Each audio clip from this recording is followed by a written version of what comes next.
بمرضات الله سبحانه وتعالى وهدايته وعنايته وتوفيقه، ثم إلى حضرة النبي المصطفى محمد رسول الله صلى الله عليه وآله وسلم، ثم إلى جميع مشايخنا ولمعلمنا ولأساتذتنا، ثم خصوصا لمؤلف هذا الكتاب الفاتحة. أعوذ بالله من الشيطان الرجيم. بسم الله الرحمن الرحيم. الحمد لله رب العالمين الرحمن الرحيم مالك يوم الدين، إياك نعبد وإياك نستعين، اهدنا الصراط المستقيم صراط الذين أنعمت عليهم غير المغضوب عليهم ولا الضالين آمين. Alhamdulillah Rabbil Alamin, wassalatu wassalamu ala asyrafil anbiya'i wal mursalin wa ala alihi wa ashabihi rasulillahi ajma'in. Rabbi yassir wa la tu'assir, fitamin bi khair wa la mu'allifu rahimahullah ta'ala wa ala ma nafa'ana wa bi'ulumihi fid darain amin. Thumma qala Allahumma hidayatan lis-shawab ya Rabbil Alamin. Alhamdulillah, segala pujian serta rasa syukur kembali kita panjatkan kehadirat Allah Subhanahu wa taala, yang dimana sampai malam hari ini Allah masih izinkan kita hadir di rumah Ahlul Bait untuk mengaji seperti mana malam Jumat biasanya. Juga nikmat-nikmat yang lain yang Allah berikan kepada kita, mudah-mudahan nikmat ini semua terus ada dalam diri kita sampai kelak nanti kita kembali menghadap Allah Subhanahu wa taala. Amin ya rabbal alamin. Salawat dan salam juga sama kita sampaikan ke hariban junjungan alam Nabi Allah Nabi Muhammad sallallahu alaihi wasallam. Allahumma shalli wa sallim wa barik alaihi wa ala alihi. Mudah-mudahan dengan senantiasa perbanyak salawat kepada baginda Nabi Muhammad, kita diakui sebagai umatnya dan insyaallah mendapatkan jatah syafaatnya di yaumil qiyamah kelak. Amin ya rabbal alamin. Insyaallah kita sambung kajian fikih kita dengan kitab Fathul Qarib. Terakhir kita pembahasan yakni rukun salat yang keempat, warabi' qiraatul Fatihah, yaitu rukun keempat daripada rukun-rukun salat, yaitu membaca suratul Fatihah. Au badaluha, atau penggantinya, semisal orang yang tidak hafal. Liman lam yahfazha fardhan kana as-salatu naflan, bagi orang yang tidak menghafalnya, sama ada salatnya itu fardu ataupun salat sunnah, maka wajib membaca surah Al-Fatihah, kecuali makmumnya masbuk. Makmum yang masbuk, dia sampai ke masjid, imamnya udah mau ruku', maka jangan selesaikan Al-Fatihah, langsung ikut ruku' bersama imam supaya dapat rakaat itu. Jadi Al-Fatihah ini wajib, baik dia jadi imam, jadi makmum ataupun salat sendiri. La salata liman lam yaqra bi Fatihatil kitab. Tidak ada salat bagi orang yang tidak membaca surah Al-Fatihah. Jadi salatnya enggak sah kalau tidak baca Al-Fatihah. Kalau kalimatnya membaca, maka maknanya adalah minimal terdengar oleh telinga sendiri. Enggak boleh dan tidak sah kalau bahasa kita gremeng, nggak jelas, bahkan dirinya sendiri pun tidak dengar, itu nggak sah. Jadi membacanya itu yang dianggap sah adalah minimal terdengar oleh telinga sendiri. Bismillahirrahmanirrahim. Alhamdulillah. Itu udah sah. Tapi kalau cuma di dalam hati bacanya, maka belum sah. Wa bismillahirrahmanirrahim ayatu minha. Dan bismillahirrahmanirrahim itu satu ayat daripada Al-Fatihah. Maka kalau ada orang bismillah yang enggak dibaca, maka salatnya pun enggak sah. Kenapa? Bismillah bagian dari Al-Fatihah. Kecuali di mazhab yang lain ada yang berpendapat bahwasanya Al-Fatihah itu dimulai dari alhamdulillah, bukan dimulai dari bismillah. Tapi kalau kita mazhab Syafi'i khususnya, maka bismillah itu satu ayat daripada Al-Fatihah. Maka juga wajib dibaca. Wa man asqata minal Fatihah harfan, barang siapa yang menggugurkan dari Al-Fatihah itu satu huruf, kurang hurufnya, au tashdidan atau kurang tasydidnya, au abdala harfan atau mengganti satu huruf minha biharfin, dari Al-Fatihah itu dengan huruf yang lain. Misal Bismillahirrahmanirrahim, Bismillahi, dia ganti huruf H besar jadi H kecil. Sah salatnya? Tidak, karena dia ganti hurufnya itu dengan huruf yang lain yang tidak sesuai dengan huruf Al-Fatihah, maka nggak sah. Lam tasih qiraatuhu in ta'ammada, tidak sah salatnya jika dia sengaja. Wa illa, dan jika tidak, wajib alaihi adatul qiraah, wajib dia ulang tuh Al-Fatihahnya, wajib diulang. Wa yajibu tartibuha, dan wajib tertib membaca Al-Fatihah itu wajib tertib. Ya yaqra ayatuha ala nazmuha al-ma'ruf, wa yajibu aidan mu'alatuha bi an yusalli bi ba'di kalimatiha bi ba'di min ghairi faslin illa bi qadri tanaffus. Yang pertama, Al-Fatihah itu wajib, gak boleh dikurangkan hurufnya. Ada sekitar 156.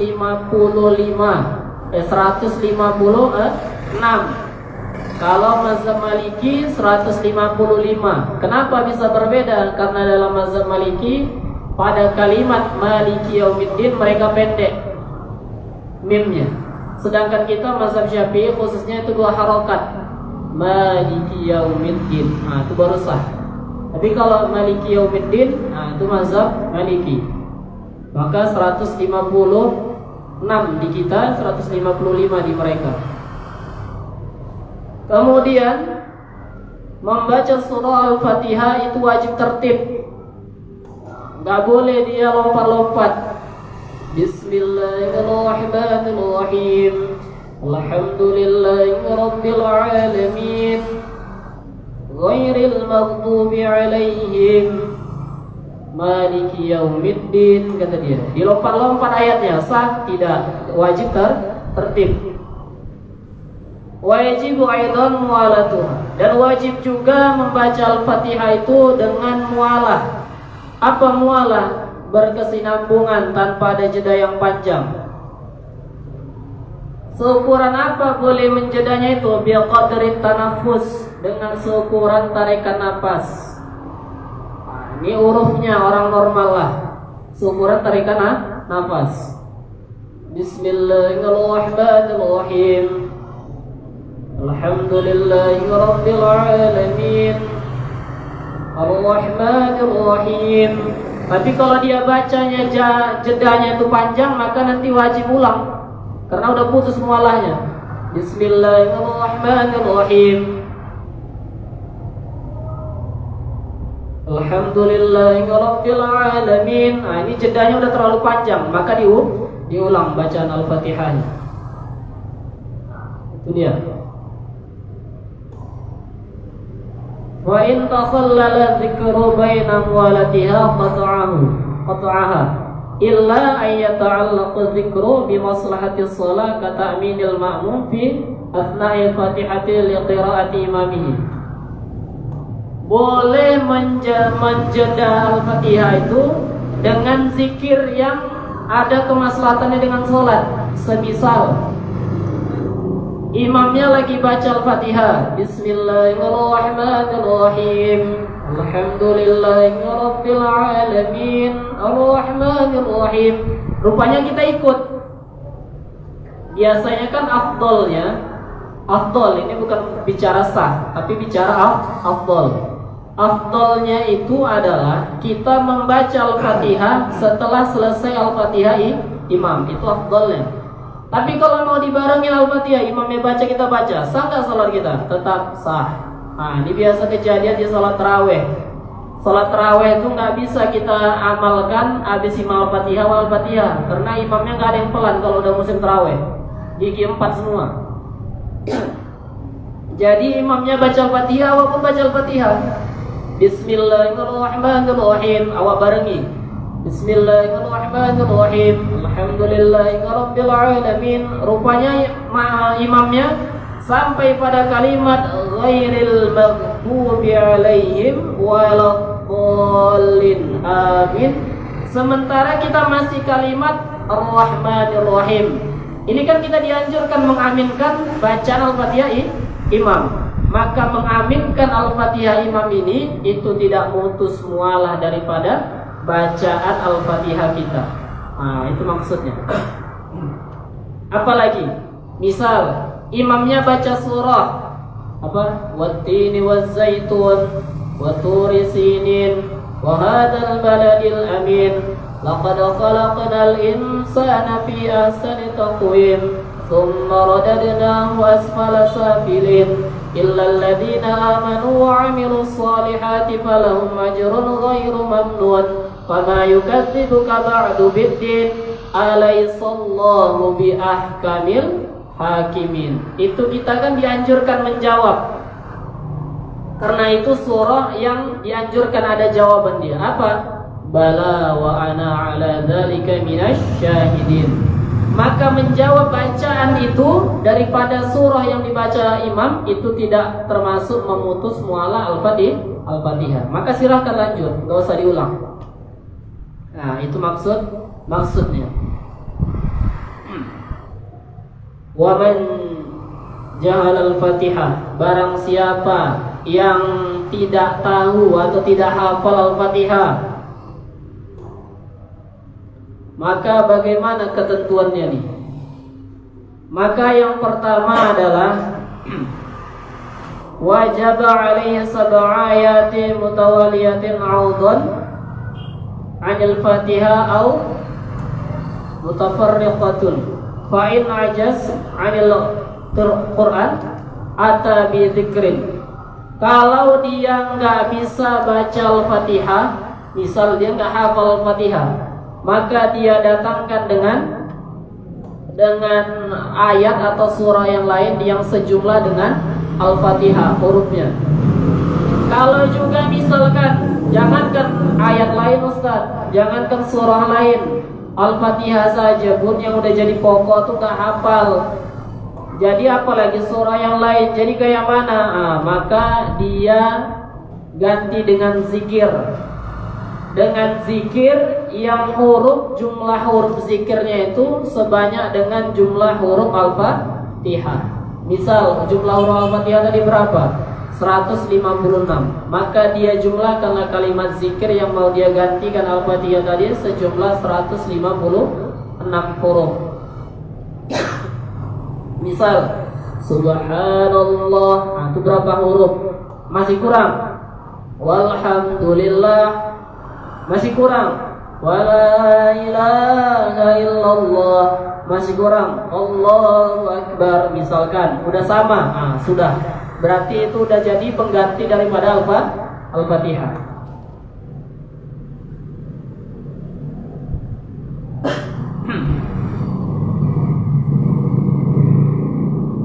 Itulah tentang masalah membaca surah Al-Fatihah.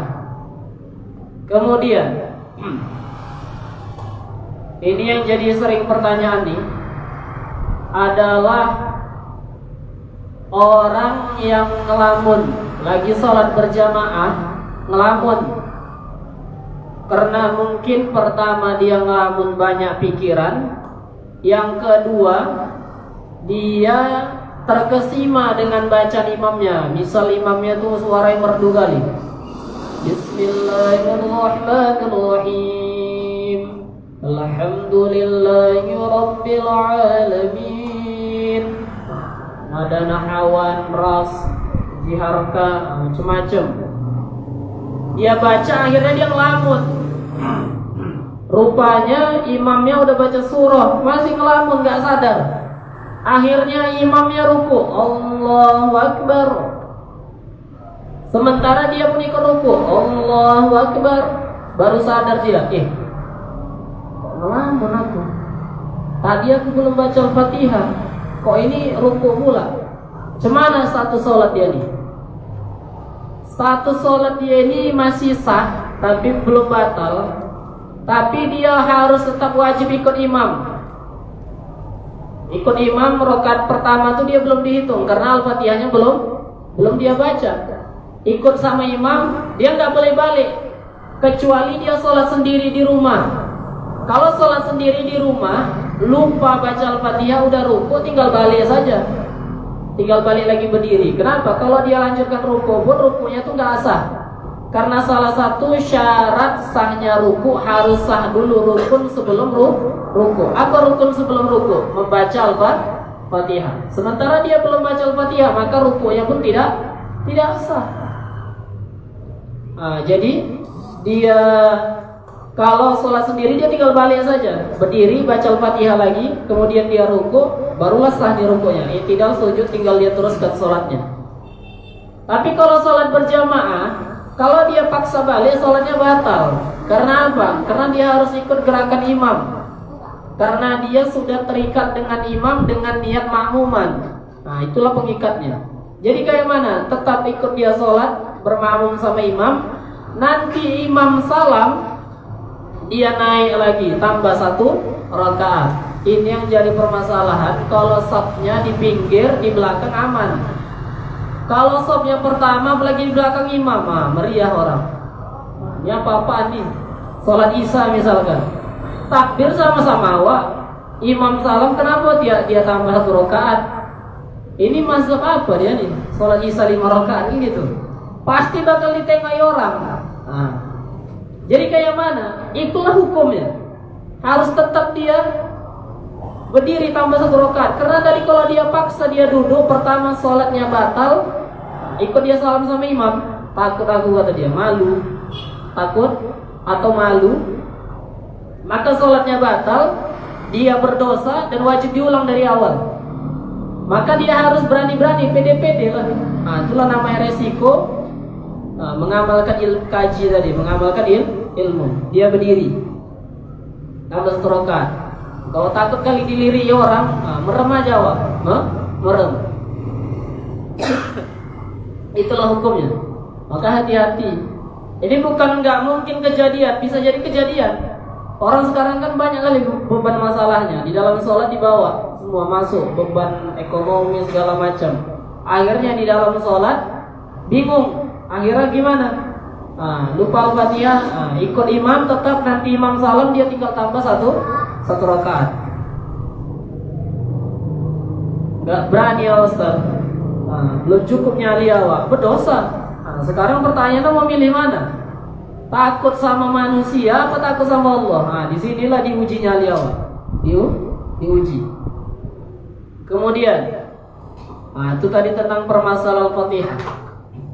Selanjutnya wal khamis, rukun yang kelima daripada min arkanis shalah, dari rukun-rukun salat adalah ruku' wa qallu farduhu, dan minimal fardunya liqaimi qadru ala ruku'i mu'tadilul khilqah saliman yadayhi wa rukbatayhi ayyan hina bi ghairi khinas qadru bulugh rahatayhi rukbatayhi law arada wad'uhuma alaihima. Jadi minimal, ini kita belum bicara yang afdal dulu. Minimal sahnya ruku itu adalah kita membungkuk seukuran minimal rohah. Apa tuh rohah? Telapak tangan nih menyentuh lutut. Kalau udah sampai menyentuh lutut, udah sah itu. Walaupun belum termasuk yang bungkuk-bungkuk kali. Misal, Puan, anak contohkan. Ini kalau udah sampai gini, ini udah sampai. Ini udah ruku kali atau belum? Belum. Ini kan masih agak tegak. Tapi ini udah minimal sahnya. Kenapa? Karena ini udah sampai. Kemudian adalah ini ukuran tangannya nggak diukur Ustaz. Ya uruf lah. Kalau orang udah kepanjangan tangan tuh nggak dianggap. Ya kalau berdiri dia ke tangannya sampai lutut, nah itu ada kadang kan orang dilahirkan keadaannya tangannya panjang misalkan. Nah, kekurangan bagi dia lah. Nah, itu sampai ke lutut, maka itu udah memadai. Tidak, urupnya tangan orang ketika menyampaikan ke tempat lutut tuh, nah sebegitulah minimal sahnya daripada rukuk. Kalau mau paling sempurnanya adalah rukuknya itu, jikalau kata Nabi, air diletakkan di atas pundak tuh tidak jatuh, benar-benar rata deh, benar-benar rata. Nah, kepala pun jangan terlalu tunduk, makruh. Ketika rukuk kepala terlalu tunduk tuh hukumnya makruh. Misal ada orang kan gini lagi, makruh, maka dia harus sejajar saja, normal. Begitulah minimalnya. Letak jari-jari bukan mereng gini megang lututnya, tapi jari-jari ini ke bawah, diletakkan agak-agak direnggang-renggangkan. Apa namanya? Agak mencengkram. Beginilah. Itu namanya rukuk, mau dapat yang afdalnya. Tapi kalau minimalnya asalkan seukuran telapak tangan ini disentuhkan ke lutut, udah itulah minimal sahnya rukuk. Itu ukurannya ya. Hukum meletakkan tangan di lutut itu sunnah. Nah, ini cuma ukurannya aja minimalnya untuk tahu bahwasanya kita sudah minimal bungkuk di dalam rukuk. Itu maksudnya. Itulah tentang masalah permasalahan di dalam rukuk.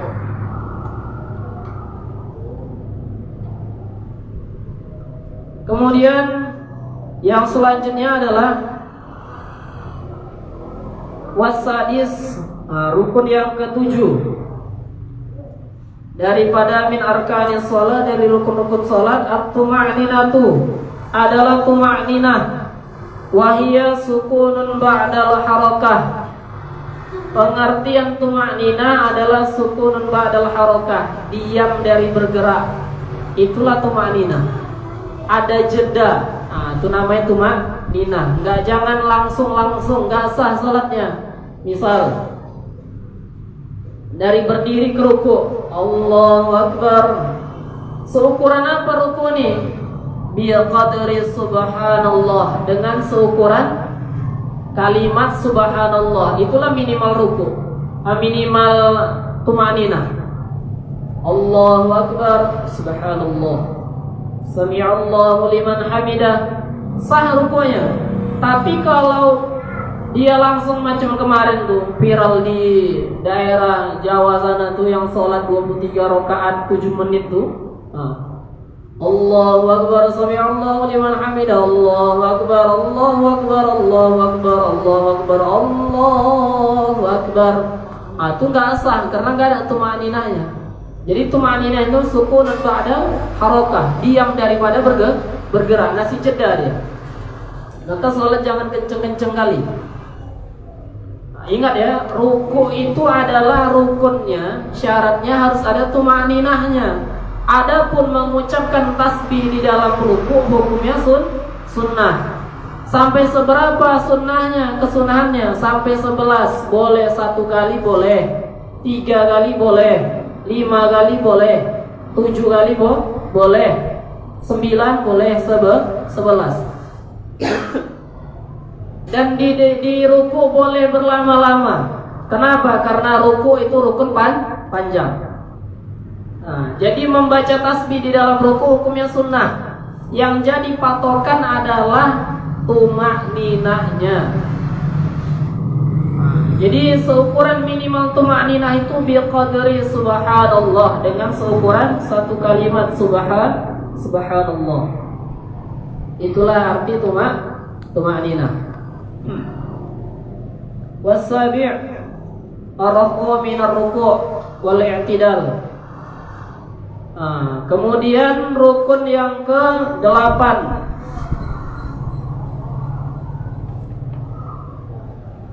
rukun yang ke-7 daripada rukun salat adalah mengangkat daripada ruku, maksudnya adalah i'tidal. Artinya bangkit, mengangkat namanya. Bangkit daripada ruku. Nah, itu namanya i'tidal. Qa'iman 'alal hay'ah allati kana 'alaiha qabla ruku'ihi min qiyamil qadri wa qu'udi 'ajaza 'anil qiyam. Pengertian daripada i'tidal ini dinamakan adalah kembali kepada posisi awal sebelum ruku. Apa posisi awal sebelum ruku? Berdiri. Maka i'tidal di sini pengertiannya juga kembali kepada posisi semula sebelum ruku. Artinya berdiri kembali. Itulah daripada i'tidal. I'tidal ini rukun pendek. Jadi nggak boleh terlalu berlama-lama dengan seukuran zikir-zikir yang ma'ruf. Rabbana lakal hamdu wa mil'us samawati wa mil'ul ardi wa mil'u ma syi'ta min syai'in ba'du. Kalau dia membaca kunut, itu dia khususkan. Maka boleh dia panjangkan dengan seukuran baca kunut. Jadi i'tidal rukun pendek, i'tidal rukun pendek, ruku tadi rukun panjang. Kemudian wasamin, yang kedelapan adalah tuma'ninatu fihi ay al-i'tidal. Ruku i'tidal, ruku tuma'ninah, i'tidal juga tuma'ninah. Jadi enggak sah dia habis berdiri langsung terjun mau ke sujud. Harus minimal ada tuma'ninahnya. Biqadri subhanallah, dengan seukuran satu kali kalimat subhanallah. Itulah daripada pengertian daripada i'tidal. Wa tasi' as-sujudu, rukun yang ke-9 adalah sujud.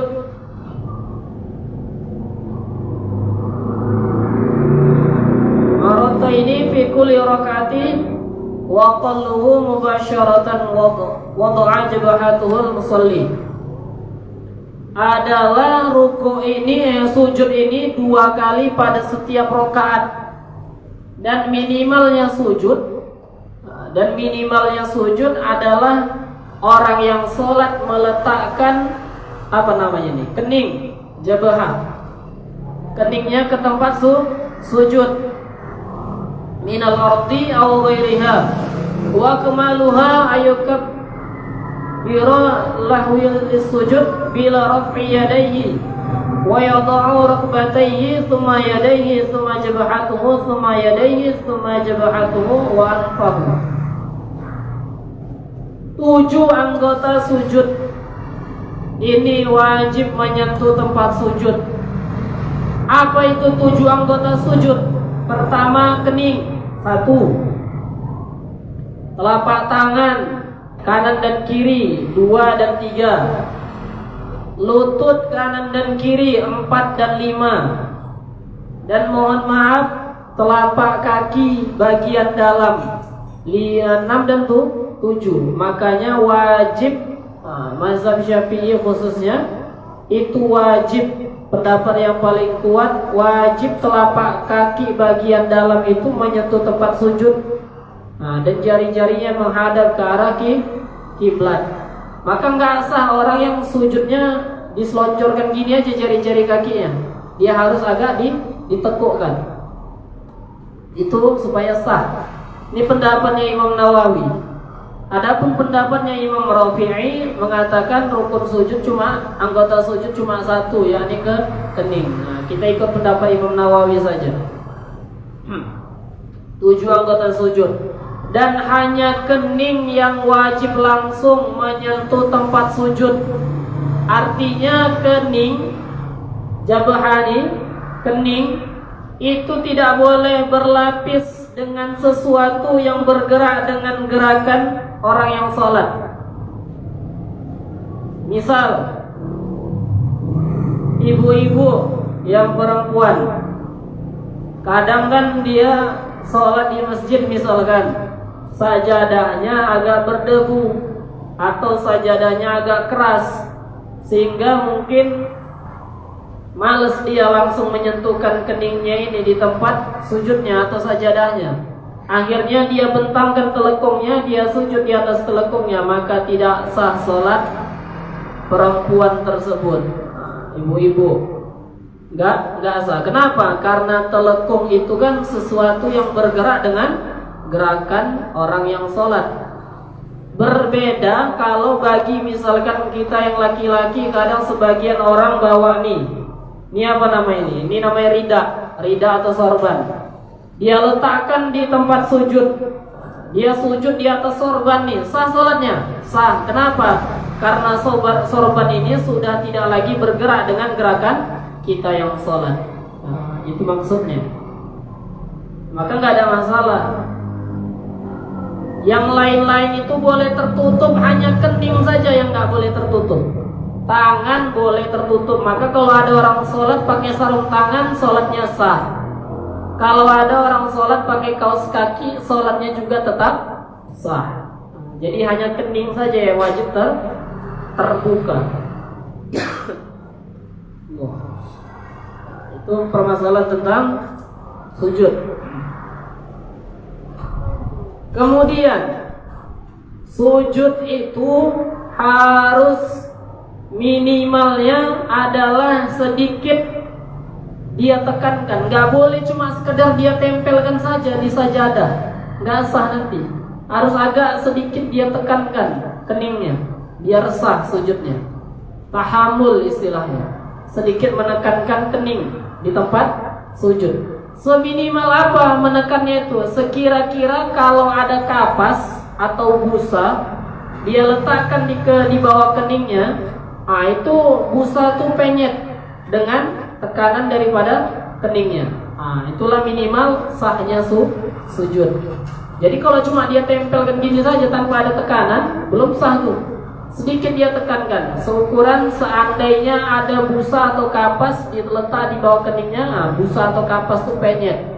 Minimal itulah tekanan daripada sujud. Kemudian itu minimal.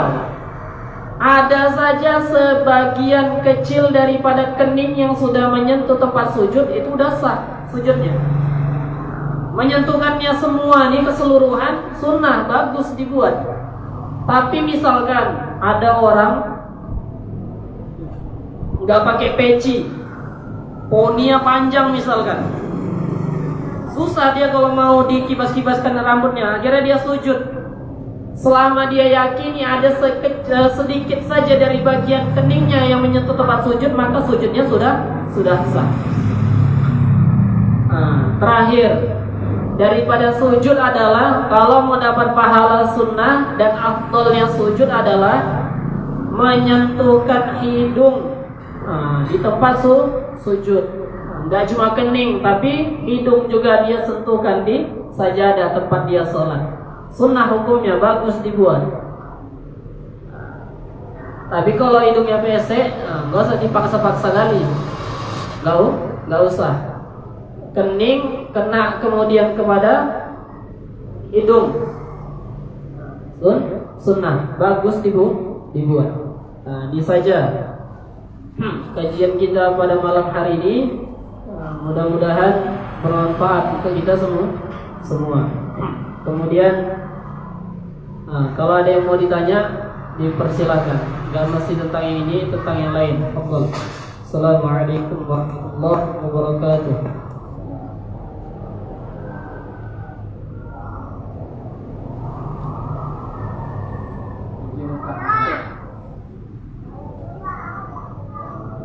Mengenai orang kan mengingatkan bacaan.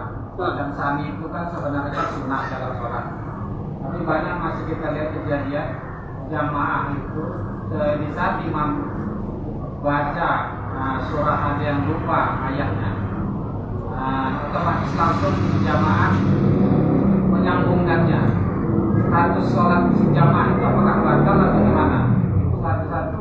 Yang kedua, mengaminkan al-fatihah imam, tapi tapi makmum duluan yang mengaminkan sebelum imam yang mengamin.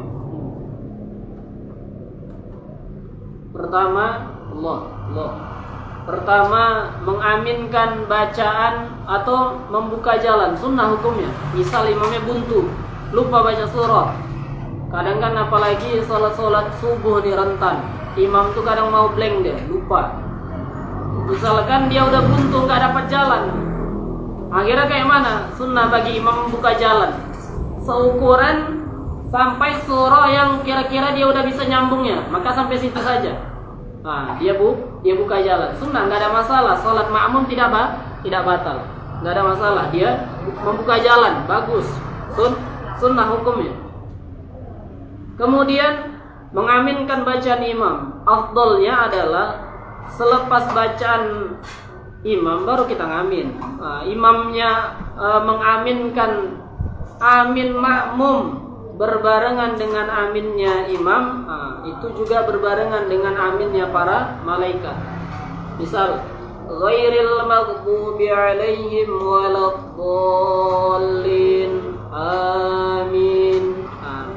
Berbarengan dengan aminnya imam. Ini terbalik, kencang kali makmumnya, nggak sabar dia duluan. Kayak mana hukumnya? Sholatnya tetap sah tapi kurang bagus. Kurang bagus. Sholatnya tetap sah. Bagusnya berbarengan dengan aminnya imam. Kemudian sedikit tambahan. Ketika bagusnya bagi imam, ini nanti yang jadi imam, ketika pada kalimat ghairil maghdubi alaihim itu sunnah saktah. Artinya dikasih jeda dulu supaya nanti ngasih kesempatan supaya aminnya makmum dengan aminnya imam berbarengan. Dan antara ghairil maghdubi alaihim waladdallin dengan amin, di situ sunnah diselang-selingi dengan doa. Maka kami dulu diajarkan waktu di pondok, ghairil maghdubi alaihim waladdallin, amin. Itu kan sebelum amin. Maka doa saja yang pendek, Rabbi ghfirli wali walidayya. Karena apa? Kita berdoa di situ, kemudian amin kita berbarengan dengan amin malaikat, maka sungguhnya kata Rasulullah, amin kita pun sudah diaminkan oleh malaikat. Maka mustajab doa di situ. Tapi doa yang pendek, jangan panjang kali. Orang pun bingung nanti kok kenapa lama kali amin ini, kan gitu. Doa yang pendek saja, Rabbi ghfirli wali walidayya. Doa untuk diri kita dan kedua orang tua. Gitu dia. Ini amalan yang jarang dibuat orang nih. Jarang dibuat. Ada lagi yang mau ditanya? Ya. Fadhol. Assalamualaikum warahmatullahi wabarakatuh. Waalaikumsalam warahmatullahi wabarakatuh. Kebetulan ini adalah pertanyaan yang sebenarnya ditanyakan sama saya. Cuman sudah saya jawab, tapi saya tetap dalam muamalah karena belum berani memastikan karena terkait dengan fikih. Jadi ini kasusnya terus ada seorang anak yang diangkat, yang diangkat ini perempuan. Begitu dia gadis, dinikahkan. Jadi statusnya pertama dipakai marga ayah angkatnya, binnya bin ayah angkatnya. Nah itu statusnya gimana? Boleh nggak nasabnya bin ayah angkatnya atau tetap bin ayah kandungnya? Terus yang kedua, ketika dia menikah, seyogyanya ayah kandungnya masih hidup, sudah ada. Dan tahu mereka letaknya karena masih terbawa saudara. Tapi ketika menikahkan langsung pakai wali haknya. Apakah nikahnya rusak atau gimana sih? Pertama adalah ayah angkat. Ayah angkat di kita nih kan cuma sekedar lafaz saja, kan?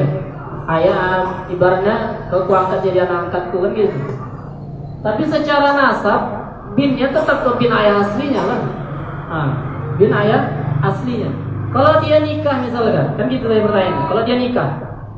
Kalau dia nikah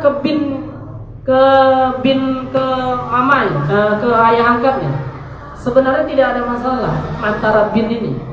Yang penting si perempuan itu jelas. Bahkan di dalam fikih munakahat tuh, misal perempuannya di depan gitu, kita bilang, aku nikahkan kepadamu Fulanah binti Fulan dengan mas kawin sekian dibayar tunai. Karena nama si perempuan tuh panjang, ribet dia mengucapkannya. Kemudian dia bilang saja, aku terima nikahnya perempuan ini. Nah, itu udah sah. Kenapa? Syarat dari hada ini tuh, syarat itu, itu lebih kuat daripada binnya. Nah, jadi itu sah saja kalau dia seperti itu kemarin akadnya. Nah, bin itu nggak ada masalah sebenarnya. Kemudian yang kedua adalah masalah wali ini. Wali. Ayahnya masih hidup. Kemudian boleh langsung lompat kepada wali hakim? Nggak boleh. Harus sesuai dulu urutan wali. Ayah tak ada, kakek tak ada.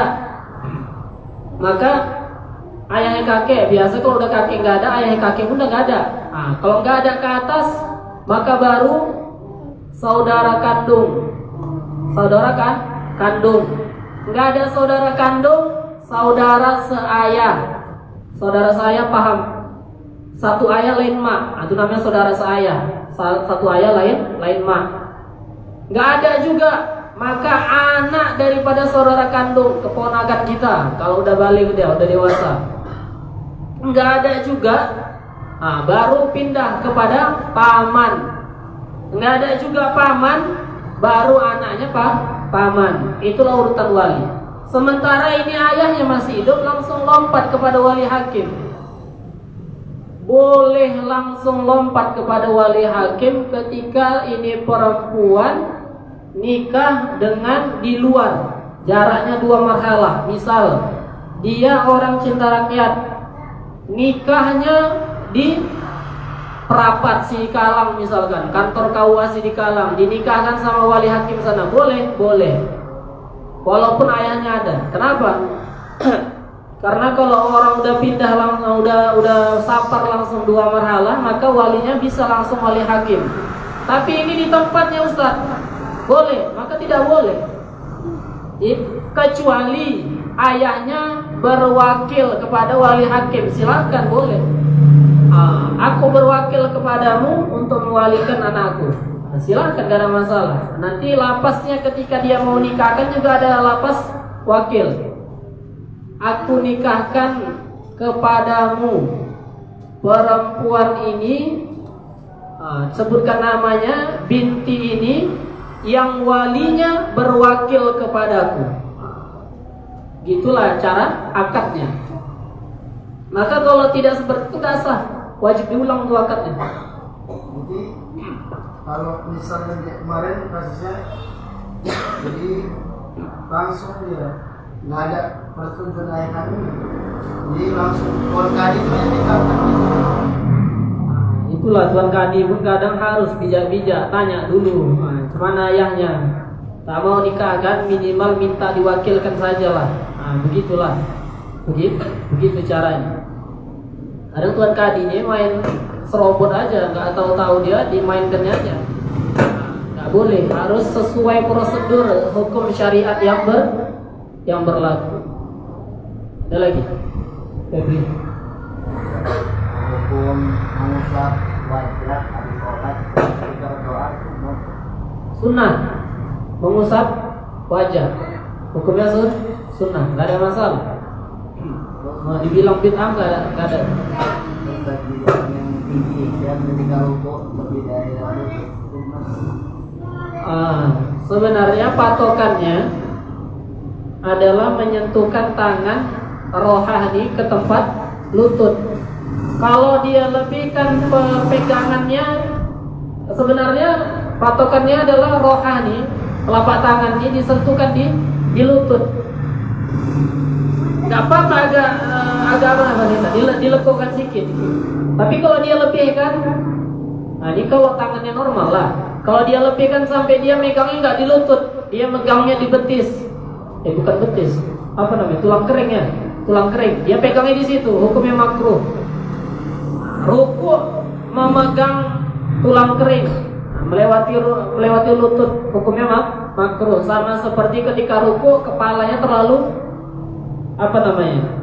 Ke bawah kali, nungging kali, itu hukumnya makruh. Ada lagi satu pertanyaan terakhir. Ya, Kar. Masalah sholat jamaah nih, Ustaz. Kan sudah sampai ke tujuan. Itu sampai? Tujuan ya? Tujuan. Bola kita jamaah. Sholat itu lagi, Ustaz. Masuk waktu dulu. Udah berhari lagi kita di sini, Ustaz. Pertama syarat jamaah ini adalah niatnya mau berapa hari di tempat tujuan. Kalau niatnya cuma 3 hari, maka masih boleh. 3 hari dia niat di tempat tujuannya itu, lain hari pergi, lain hari pulang. Misal dia mau ke Sidikalang, berapa hari ke Sidikalang? 5 hari. Itu sama pergi sama pulang. Iya, berarti perginya hari pertama itu nggak dihitung. Pulangnya kan beda juga harinya. Berarti dia di Sidikalangnya cuma berapa hari murni? 3 hari. Maka 3 hari, selama 3 hari yang dia di Sidikalang ini boleh, silakan mau jamak mau qashar silakan. Tapi kalau ditanya mau berapa hari di Sidikalang, oh saya mau kira-kira 10 hari di Sidikalang, enggak boleh. Begitu sampai tujuan batas kecamatan daerah Sidikalang tuh, maka langsung putus, udah nggak boleh lagi jamak. Selama di perjalanan sebelum sampai tujuan maka masih boleh. Tapi begitu sampai sudah tidak boleh. Kenapa? Niatnya sudah mukim, bukan lagi safar. Karena udah lebih daripada 3 hari. Batas musafir itu kan 3 hari. Lebih dari 3 hari sudah disebut mukim. Mungkin ini saja yang dapat kita kaji pada malam hari ini. Mudah-mudahan bermanfaat untuk kita semua. Kita tutup dengan doa. Alhamdulillahirabbil alamin. Salatu wassalamu ala asyrafil anbiya'i wal mursalin wa ala alihi wa ashabihi wa rasulillahi ajma'in. Allahumma ighfir lana dhunubana wa liwalidina warhamhum kama rabbawna shighara wa li jaddina wa li jaddatina wa li masyayikhina wa li abaina wa li ummahatina wa li qarabatina wa li jami'il muslimina wal muslimat wal mu'minina wal mu'minat al-ahya'i minhum wal amwat bi rahmatika ya arhamar rahimin. اللهم انفعنا بما علمتنا وعلمنا الذي ينفعنا ربنا زدنا علما ورزقنا فهما وعملا متقبلا اللهم إنا نستودعك وما علمتنا وما ألهمتنا وما فهمتنا فردده إلينا عند حاجتنا إليه ربنا آتنا في الدنيا حسنة وفي الآخرة حسنة وقنا عذاب النار صلى الله على سيدنا محمد وعلى آله وصحبه أجمعين سبحان ربك رب العزة عما يصفون سلام على المرسلين والحمد لله رب العالمين. نكتفي هذا القدر. سبحانك اللهم وبحمدك سبحانك اللهم وبحمدك أشهد أن لا إله إلا أنت أستغفرك وأتوب إليك. السلام عليكم ورحمة الله وبركاته.